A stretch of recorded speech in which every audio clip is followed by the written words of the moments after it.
E aí, galera, beleza? Bom, estamos de volta para continuar o conteúdo de história geral, a parte de Idade Média, sendo medievo oriental, para agora falar do mundo árabe e islâmico. Né? Vamos começar com algumas localizações geográfica, étnica, temporais, né? De praxe para a gente poder se ambientar.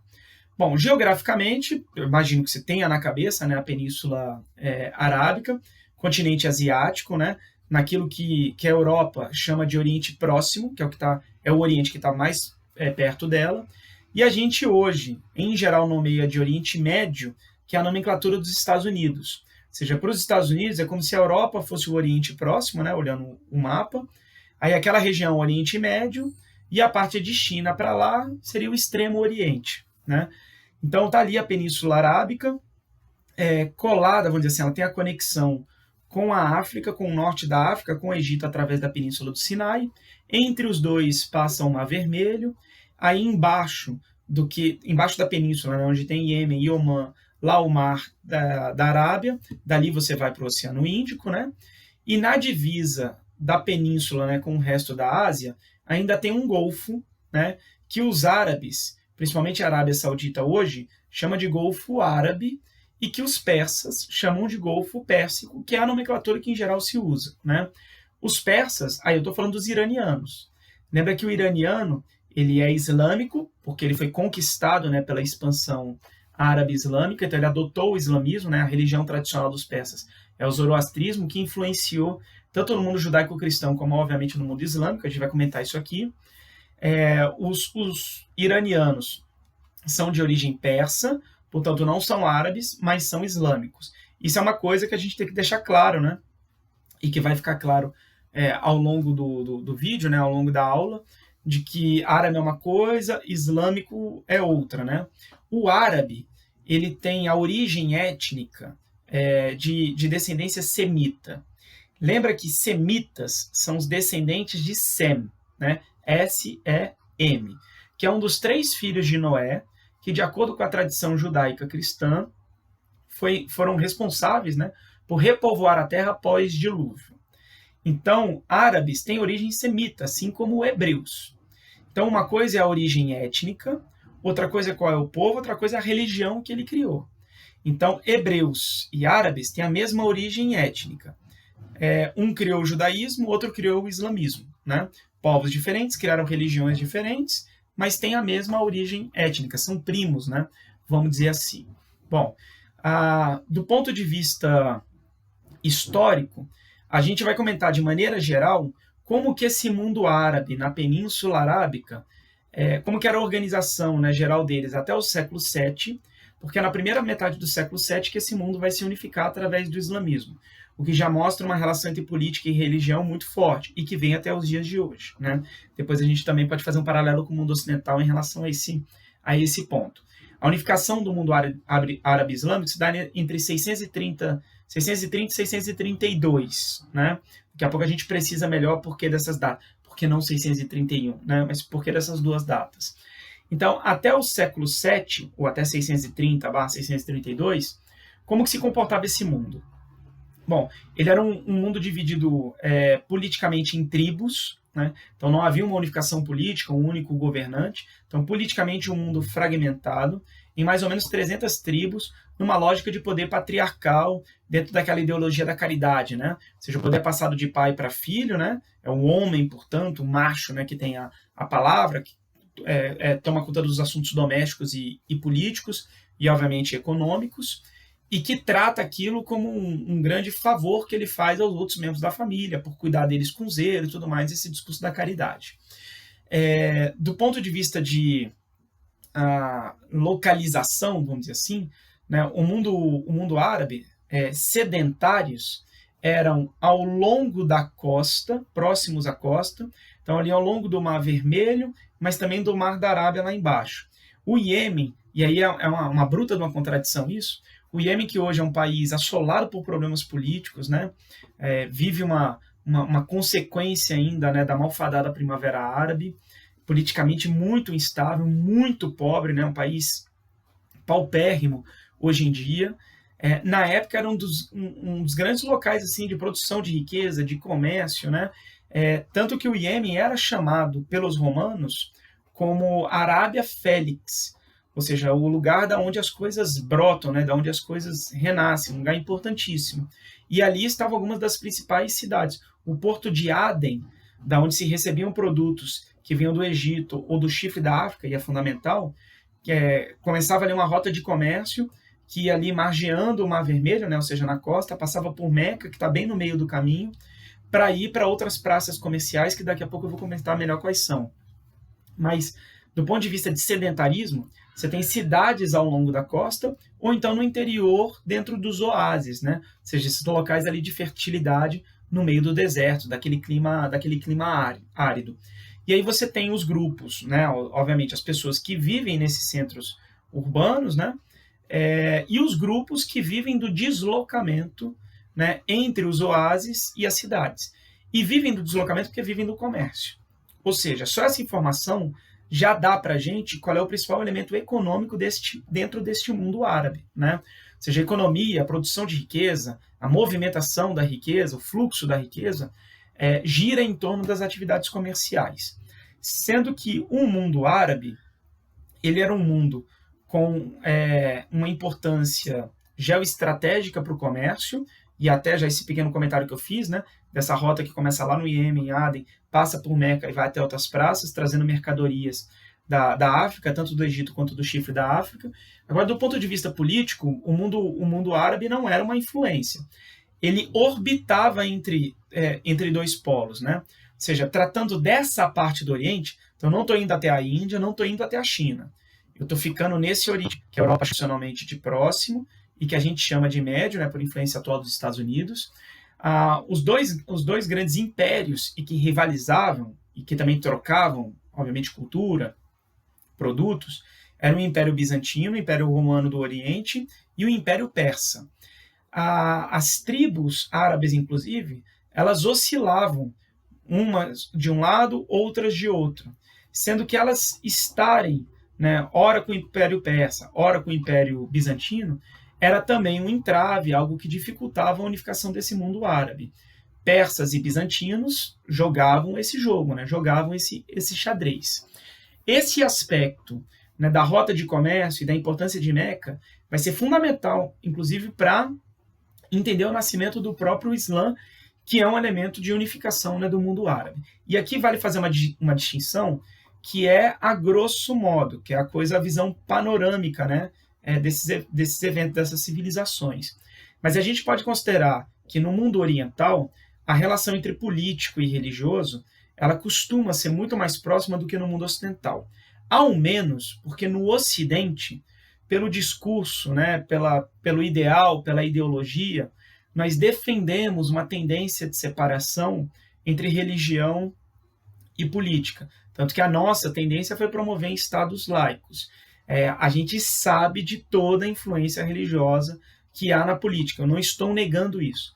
Eu estou dizendo que há uma tendência, enquanto ideal, enquanto discurso, nessa separação. E no mundo oriental, tradicionalmente, isso não era visto como um problema, até os dias de hoje, inclusive. Então, se você for buscar nessa antiguidade, né, embora um cidadão ateniense na ágora, na praça pública, defendendo lá alguma ideia, ele pudesse evocar os deuses, o argumento dele não poderia ficar preso apenas a esse ponto. Ele teria que, de fato, desenvolver um argumento racional, lógico, né, convincente, usando os deuses, a tradição, mas ele teria que desenvolver algo.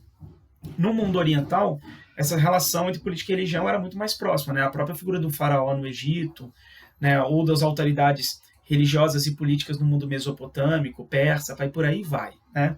Então, a religião vai ter um papel fundamental nessa unificação e Meca é o centro disso. Porque, como eu coloquei, Meca estava justamente no meio do caminho, né, entre essa rota de comércio que começava no Iêmen, na cidade portuária de Aden, e que recebia produtos que vinham ali do Chifre da África e do Egito. Como, por exemplo, mirra, né? Mirra que a gente aprende na catequese, nós como bons cristãos, né? Que a gente aprende na catequese, o que os três magos levaram, né? Que eram produtos típicos daquele período lá. Que é ouro, que aí é autoexplicável, né? Incenso, que também era um dos grandes elementos de comércio, né? E que começava ali no porto de Aden, vindo também do Egito, e que ia para o Império Bizantino e que ia para o Império Persa, porque todas as religiões usavam o incenso para perfumar os seus templos e enviar os pedidos, né, através daquele cheiro, daquela fumaça, para os deuses. Né? Isso era comum a todas as religiões. Esse era um grande produto a ser comercializado. Agora, além do ouro que foi levado lá, do incenso que servia para isso, o que é a tal da mirra? Né? A mirra vem de uma árvore espinhenta, inclusive, que é natural da Etiópia. E dela se tira uma resina, que era a principal, não era assim era a principal base para se fazer fármacos, remédios. Então, imagine como se toda a indústria farmacêutica dependesse de um elemento para fazer todos os seus remédios. Esse era simplesmente o papel da mirra, né, nesse período histórico que a gente está falando, né, de Idade Média. Ela era, inclusive, o elemento principal para se fazer um emplastro para o embalsamamento, né, dos faraós no Egito Antigo. Então, assim, importância medieval, mas também ritualística, religiosa. E aí esses produtos que vinham ali do norte da África entravam na Península Arábica pela cidade portuária de Aden, no Iêmen, a Fênix, né? Passava por Meca, e Meca não é uma cidade litorânea, ela está a 80 quilômetros, né, da costa, e ela está numa cadeia montanhosa. Então, para a situação de comércio, era bom porque ela era vista como um refúgio, um meio do caminho, um ponto de parada. Então, muitas culturas convergiam ali de vários comerciantes.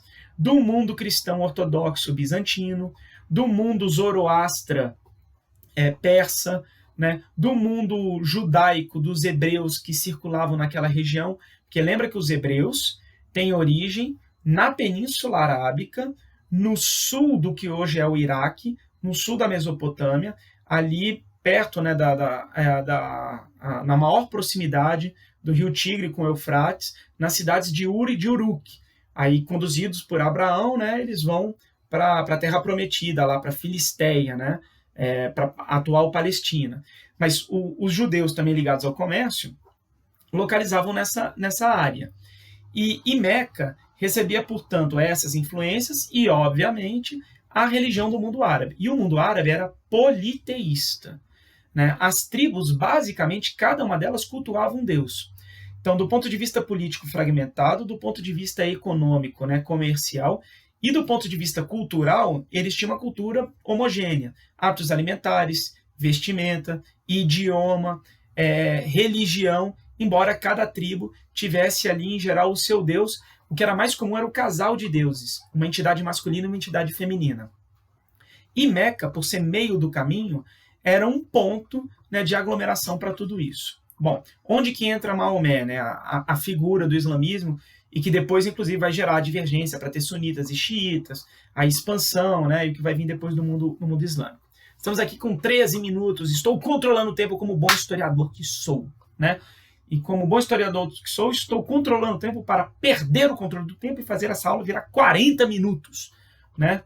Com metade do conteúdo dado, uma projeção de mais infinitas outras aulas sobre o mundo árabe islâmico. Bom, o Maomé nasceu em 590, estamos tudo depois de Cristo, né? Tá bem claro para todo mundo. Na cidade de Meca. Ele era primo pobre, vamos dizer assim, de uma grande tribo de comerciantes que eram os Coraixitas. Ele era a parte mais pobre dessa tribo. Só que ele ficou órfão, os pais morreram, e ele foi criado pelo avô, que acabou introduzindo ele numa parte mais rica, né, da tribo dele, né, dos laços familiares ali. E por fazer parte dos Coraixitas, né, o Maomé, o Mohammed, teve a oportunidade de viajar por todas essas rotas de comércio, de ter contato com esses produtos e com essas várias religiões, né? E aí essa tribo dele, além de dar essa possibilidade de viagem, de acesso a comércio, de acúmulo de alguma riqueza, portanto, né? Os Coraixitas eram vistos pelas tribos árabes como uma tribo, vamos dizer assim, imparcial para cuidar do templo onde seriam colocados todos os símbolos, todos os ícones religiosos cultuados pelas diversas tribos.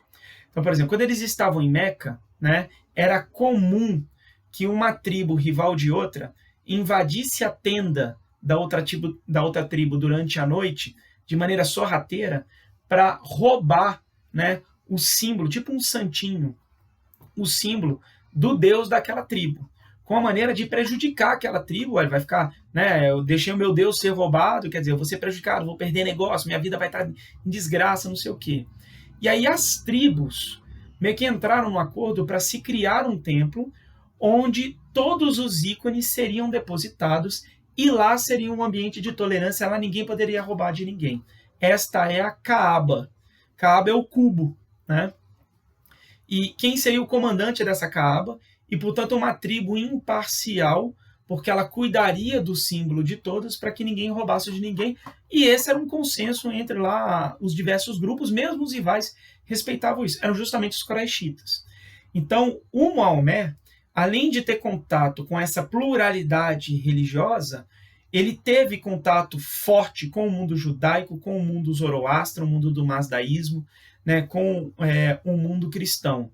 E, portanto, ele bebeu de fontes monoteístas. Sendo que pregar o monoteísmo não foi uma coisa exclusiva de Maomé. Assim como o próprio Jesus não era o único que se declarava um profeta naquela época, também o Maomé não era o único que trazia uma ideia monoteísta. Isso, inclusive, era um fenômeno religioso no mundo árabe. Ou seja, figuras, tem um título, né, um título em árabe, que eram os hatifes, alguma coisa assim, que eram esses pregadores do monoteísmo. Bom, quando que o Maomé, que o Mohammed, vai para o monoteísmo mesmo? Ele se casa com uma figura chamada Khadija, né, que era uma viúva, ela já tinha perdido o marido dela, uma mulher mais velha e que tinha uma condição financeira muito boa. Só que ela tinha uma condição financeira boa, mas ela não estava ativa no comércio porque era o marido que tomava conta dos negócios. Então ela e o Maomé fizeram um casamento, assim, um casamento de acordo político, social, mas também gostaram lá um do outro. Mas ela se casaria com um cara mais novo, passando um helicóptero, uma ave voando. Ela vai atacar o helicóptero, derrubar. Vocês verão isso aqui ao vivo, né, num jornal que eu vou fazer agora. Infelizmente não aconteceu isso que minha imaginação projetou. É uma grande decepção para mim e para você, né? Que eu não pude ver essa cena, né? Um helicóptero flamejante, né? Com uma águia pendurada, né? Descendo com ele aqui perto da minha janela. Ia ser o ápice de todas as minhas aulas, né? Eu ia bombar no YouTube, com certeza, né? Professor de história, bomba, né? Pela aula, não por um desastre, né? Além da aula, né? Um outro desastre. Bom, isso não aconteceu, então a gente retoma. Eles tiveram um casamento eles casando com a mulher rica, ele cuidaria dos investimentos dela, já que ela tinha uma grana, mas poderia ficar parada e ali perdendo a riqueza. Ela se casaria com um cara que era mais novo. Bom, tudo isso estava envolvido, né? E isso é uma coisa que, inclusive, é muito caro para o mundo islâmico hoje. A Khadija era cristã e ela introduz o Mohammed, o Maomé, dentro do cristianismo. Ele vai ter um contato forte. E ele começa a ter uns sonhos religiosos e ela encoraja ele. Até que em 609 ele faz um retiro para uma caverna e nessa caverna ele tem uma visão do anjo Gabriel, o mesmo que tinha levado a mensagem para a Virgem Maria, né? E ele conhece todas essas histórias porque ele está dentro desse universo cristão por conta da Khadija, fora esses contatos, né, com as religiões. Ele vê o anjo Gabriel, ele tira o olhar, né? E aí o anjo Gabriel aparece, para onde ele olha, o anjo Gabriel aparece, até que ele pergunta o que o anjo Gabriel quer dele, e o anjo Gabriel mostra um pergaminho para ele, abre esse pergaminho e fala para ele ler. E o Mohammed era analfabeto, como boa parte daquelas pessoas eram, né? Ou seja, eles faziam parte de uma tradição, de uma cultura oral. E aí ele fala para o anjo Gabriel, mas como é que eu vou ler isso? Eu não sei ler. E aí o anjo Gabriel pega o pergaminho e enfia no peito dele, enfia no coração dele. E assim, essa é uma cena, né, espetacular, assim, né, a força dessa cena. Enfia o pergaminho no peito dele e ele entra num transe absoluto e ele começa a recitar, né, os versos daquele pergaminho, né? Ao contrário da Bíblia, que é predominantemente narrativa, embora tenha elementos poéticos, né? Tem passagens poéticas, o Corão, né, o Corão, né? Porque Al é o, né? Então, se você falar o Alcorão, você está falando o Corão, né? Então, o Corão, ele é versificado, sendo que os versos, eles são meio que criptografados, assim, né? Eles são poéticos. Até por isso, o texto sagrado é o texto em árabe. É proibido traduzir o Corão? Não, não é proibido. Você pode traduzir o Corão para qualquer outro idioma, mas a tradução não é sagrada. A sacralidade está apenas no texto, né, que o Maomé recitou quando ele teve ali aquele transe, recebendo, né, no peito do anjo Gabriel aqueles versos, aquele pergaminho. Então, veja assim que o Maomé ele é um ser humano que está sendo usado por Deus como um veículo, né? E Alá era um dos deuses cultuados em Meca pelas várias tribos, era o deus da tribo coraixita, né? E aí o Maomé vai ser usado como um ser humano, como um veículo para falar os versos. Sendo que os versos ele estava em transe, ele não estava consciente. E aí as pessoas que presenciaram isso foram decorando os versos. Todo o Corão nasce primeiro como tradição oral. Ele vai ser escrito 20 anos depois da morte do Maomé, que é 632.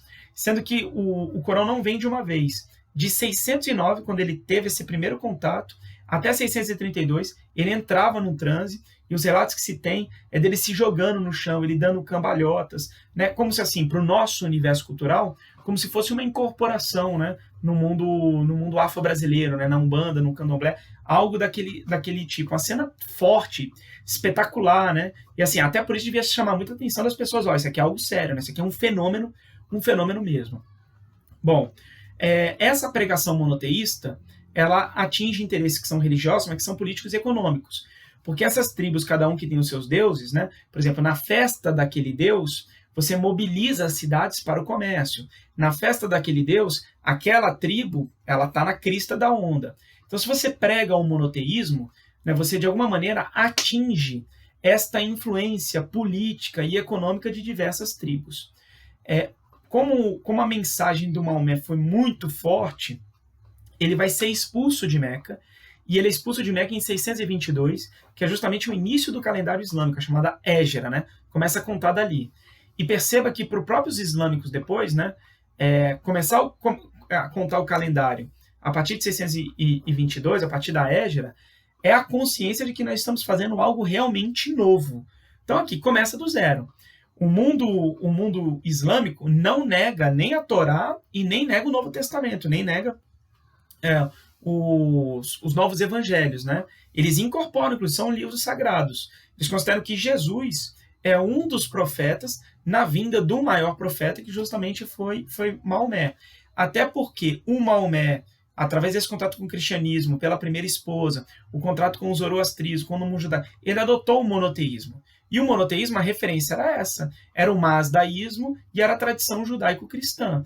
Né? Tanto que quando ele vai para Iatreb, mais ao norte, que vai virar Medina, cidade do profeta, quem vai acolher o Maomé expulso de Meca é uma família, uma comunidade de judeus, porque a pregação dele tinha muito a ver com aquele mundo. Né?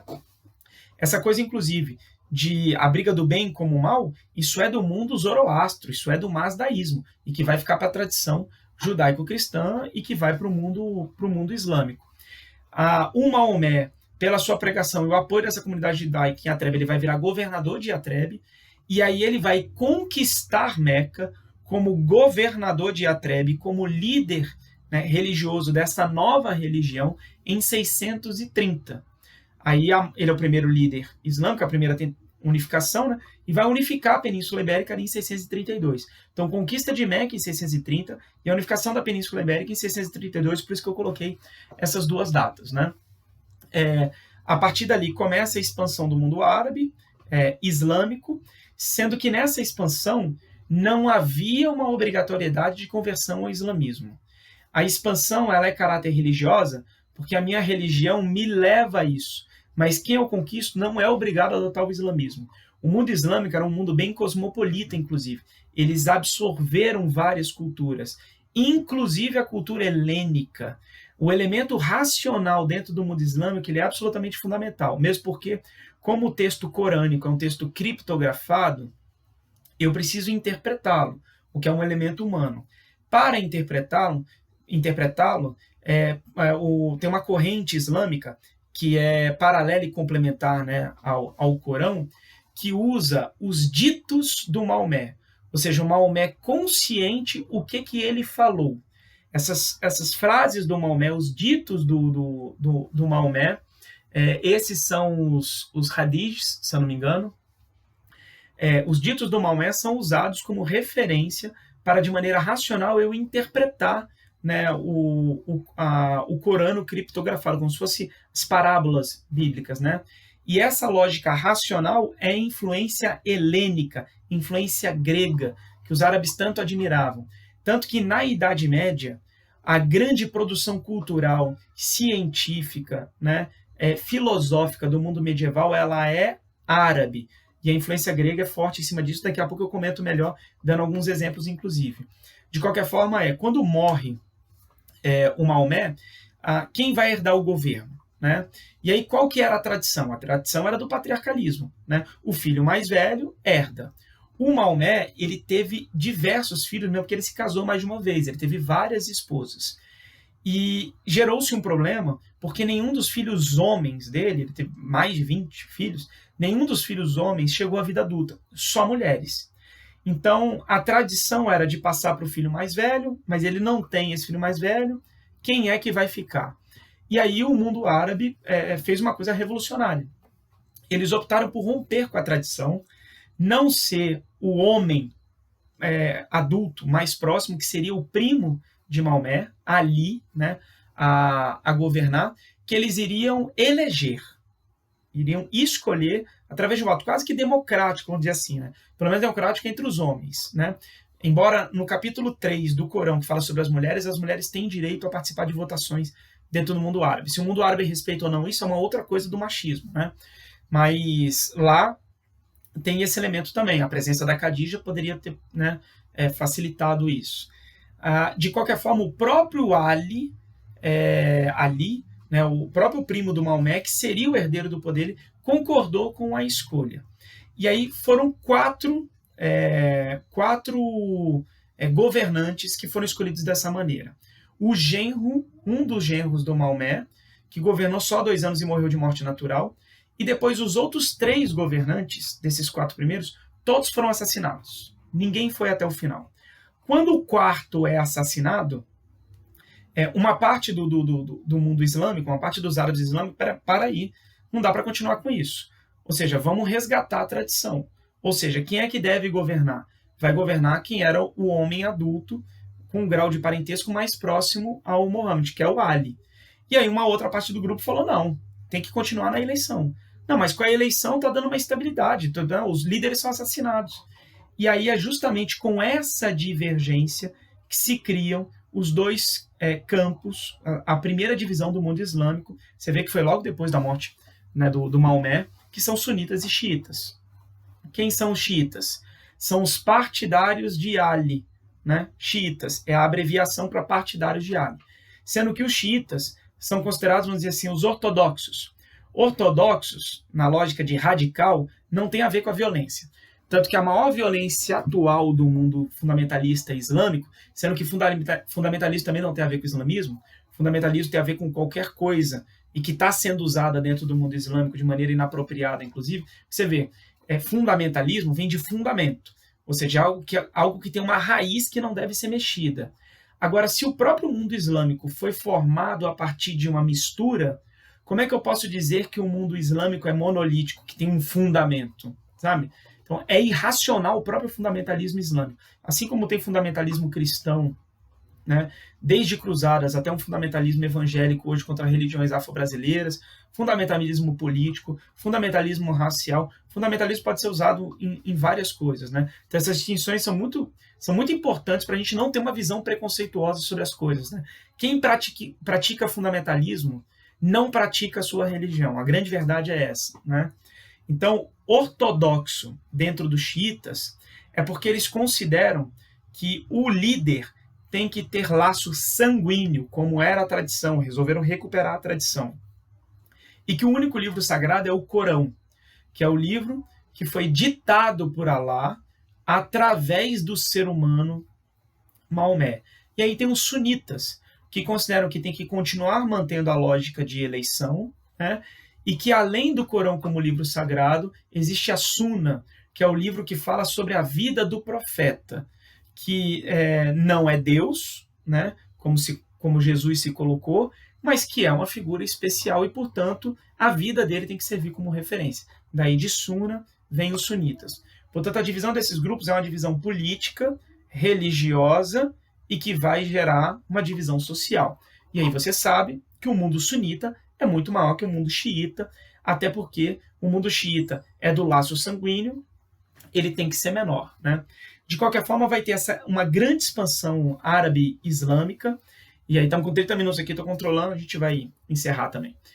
Vai ter uma grande expansão árabe-islâmica, primeiro com a dinastia Omíada, né, que vai conduzir a expansão, e assim, em 80 anos a expansão ela foi brutal, né? Em 80 anos, o mundo árabe-islâmico tinha conquistado os persas, o Império Persa, e do Pará até no Azerbaijão, ou seja, entrado bem na Ásia, né? Vai islamizar os turcos, que depois vai virar a grande força islâmica com o Império Turco-Otomano. Eu tenho que tomar água ainda.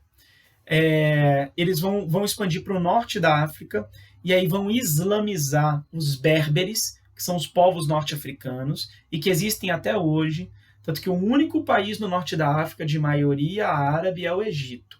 Todos os outros são berberes, islâmicos, mas a origem étnica é diferente. Isso tudo vai virar um mundo geopolítico árabe-islâmico, ou seja, uma noção geopolítica.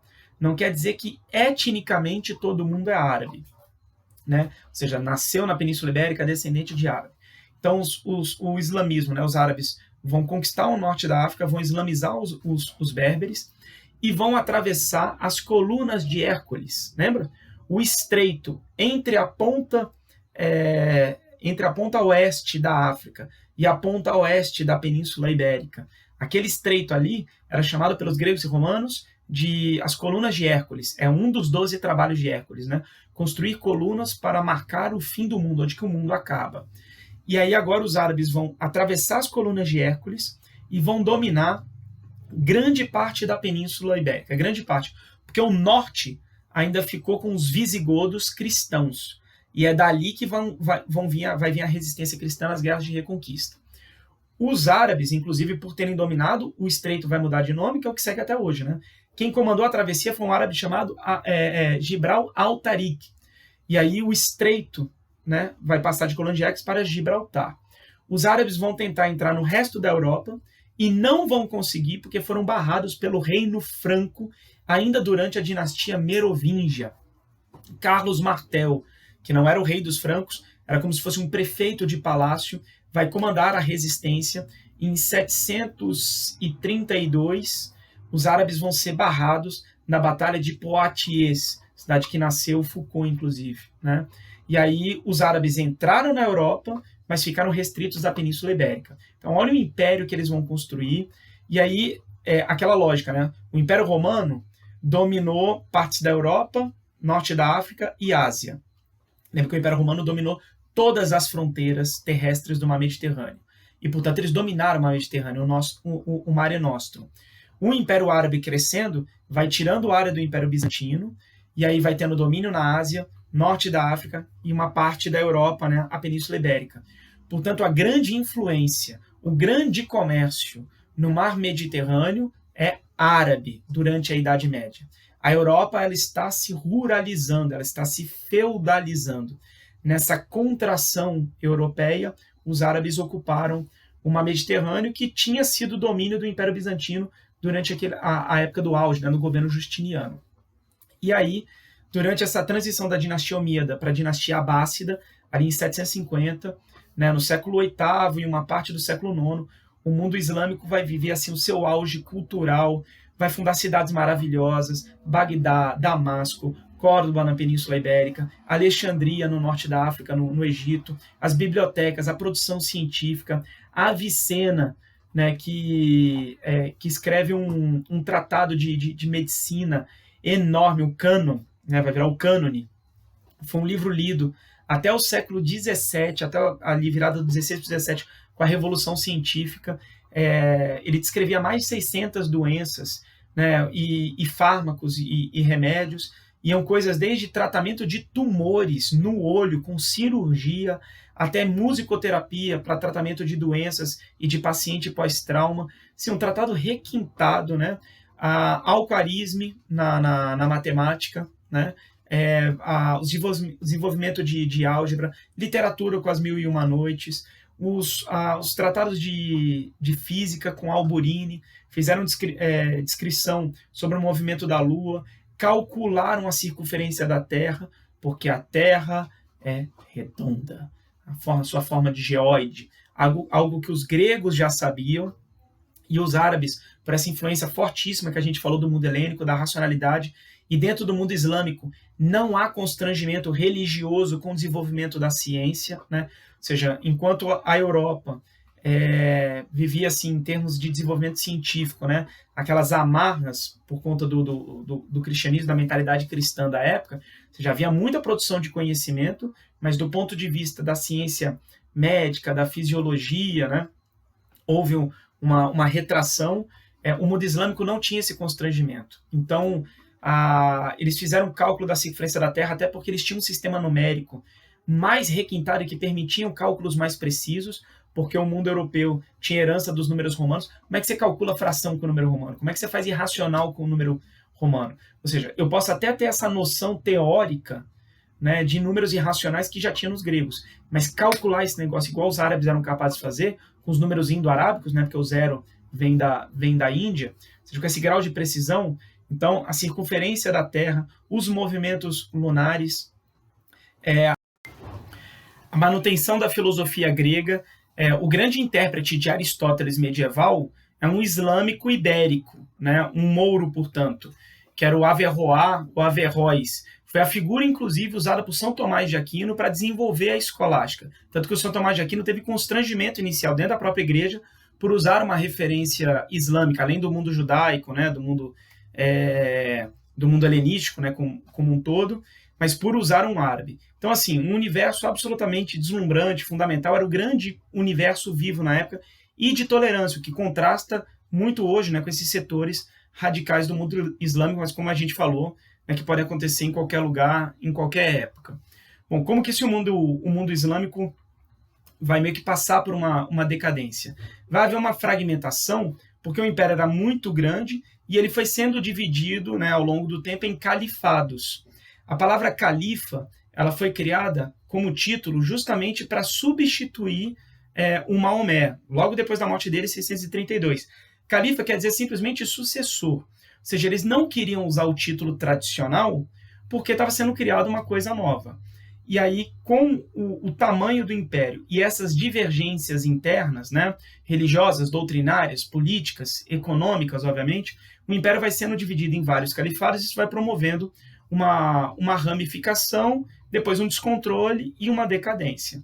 Tanto que no final da Idade Média e início da Idade Moderna, a grande força islâmica vai se tornando o Império Turco-Otomano. Né? Os turcos têm origem ali no Cáucaso, né, russo, eles não têm origem onde há a Turquia hoje, mas mais próximos, né, da divisão da Europa com a Ásia, né, numa Eurásia, vão ser islamizados e depois vão tornando-se, né, o grande império, a ponto depois de conquistar aquela área. Beleza? É isso, galera. Valeu, obrigado. Não, tem que comentar umas coisinhas finais aqui. Finais pontuais. Qual é a cidade mais sagrada para o mundo islâmico? Meca. Qual é a segunda? Né? Medina, cidade do profeta. Qual é a terceira? Jerusalém. Ali tem uma mesquita, a maior mesquita de Jerusalém, que é a mesquita do Domo, que fica num dos grandes montes ali, né, o Monte do Templo, como os hebreus chamam, onde está a mesquita.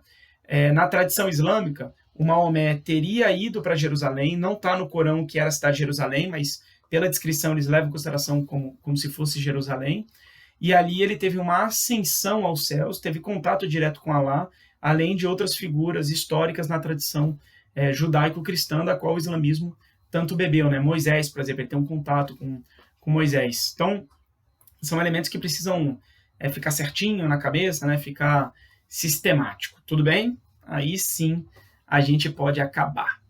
É isso, galera. Obrigado. A parte histórica, obviamente, né? Tem muita coisa de geopolítica atual, mas a princípio, né, o elemento histórico, a divisão, o império, as dinastias, essa importância cultural que é fundamental, né?